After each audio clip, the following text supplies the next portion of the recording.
Di sini Ibu sudah memberikan contoh soal untuk jembatan Wheatstone ya.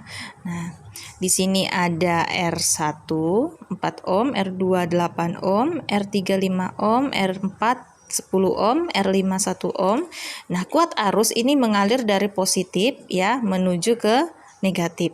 Nah, di sini terdapat GGL 12 volt dan hambatan dalamnya 2 ohm. Nah, sekarang di sini pertanyaannya, menentukan yang pertama nilai hambatan pengganti ya, atau RAB. Nih, hambatan pengganti dari kuat arus A ke B. Kemudian yang kedua, kita menentukan besar kuat arus dari A ke B, kemudian kita menentukan tegangan jepit A ke B. Sekarang yang kita lakukan untuk nilai hambatan pengganti. Di sini ya, dalam gambar ini R1 dikali R4 sama tidak dengan R2 dikali R3. Coba ya, R1-nya itu 4 dikali 10, 40, sedangkan 8 dikali 5, 40. Maka R1 dikali R1 dan R4 itu sama dengan R2 dikali R3. Ya.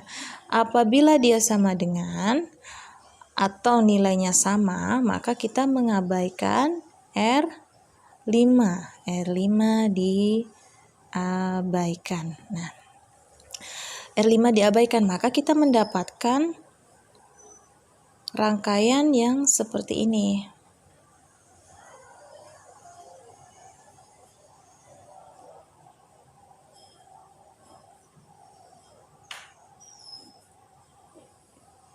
Rangkaian yang seperti ini ya. Di sini R1, R2, R4, R3. R3-nya 5 ohm, R1-nya 4 ohm, R2-nya 8 ohm, R4-nya 10 ohm. Nah, kalau sudah dapat, kita kan sudah tahu nih rangkaiannya. R1 dan R3 itu disusun secara seri. Maka kita rangkaian seri yang pertama itu R1 ditambah R3. R1-nya 4 ohm ditambah 5 ohm. Maka menjadi 9 ohm. Nah, kemudian rangkaian seri yang kedua, ini kita pakai yang kedua ini. R2 ditambah R4. 8 ohm ditambah 10 ohm. Hasilnya adalah 18 ohm ya. Selanjutnya, kalau sudah dapat rangkaian seri pertama, rangkaian seri kedua, maka hambatan pengganti total atau hambatan penggantinya kita gunakan, ini kan disusun secara paralel ya. Atau bisa seperti ini. Maka kita sudah mendapatkan begini.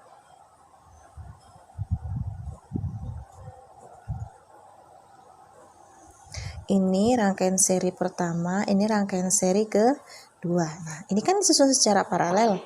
Maka hambatan penggantinya, hambatan pengganti dari A, B, ini A, ini B, hambatan pengganti AB, yaitu 1 per, ini kan paralel ya, disusun secara paralel, maka 1 per RAB dulu.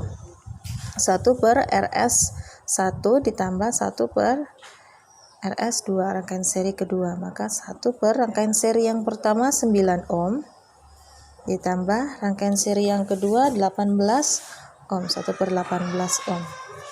Nah, maka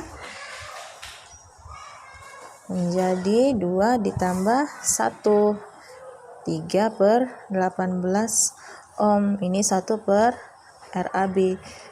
Maka hambatan penggantinya yaitu 18 per 3, hasilnya 6 ohm. Oke. Nah, selanjutnya kita masuk ke besar kuat arus ya. Kita masuk ke besar kuat arus. Gunakan rumus yang kemarin sudah Ibu berikan. Besar kuat arus itu rumusnya menggunakan I sama dengan GGL per hambatan pengganti AB ditambah hambatan dalam. Nah, di sini GGL-nya sudah ditentukan ya, 12 volt. GGL-nya 12 volt, maka 12 per RAB-nya 6 ohm ditambah R kecil atau hambatan dalamnya itu sebesar 2 ohm ya, sebesar 2 ohm. Maka kita tulis 6 ohm ditambah 2 ohm. Maka hasilnya 12 dibagi dengan 8 ohm, maka menjadi 1,5 ampere ya. 12 dibagi 8 itu 1,5 ampere. Nah, selanjutnya kita masuk ke tegangan jepit. Ini yang B ya, jawaban yang B. Ini jawaban yang A. Selanjutnya kita masuk ke tegangan jepit. Tegangan jepit. Tegangan jepit. Ya. Tegangan jepit itu menggunakan rumus VAB ya. Tegangan dari A ke B, tegangannya itu sama dengan kuat arus dikali hambatan AB. Kuat arus kali hambatan AB. Ingat, VIR ini termasuk dalam hukum Ohm ya. V sama dengan I dikali R. Ini termasuk dalam hukum Ohm. Ini harus diingat-ingat. Nah, itu tegangan jepitnya VAB itu sama dengan I dikali RAB. Nah, I-nya itu sebesar 1,5 ampere dikali dengan RAB-nya berapa? 6 ohm. 6 ohm. Maka 1,5 dikali 6 ohm adalah 9 volt. Oke.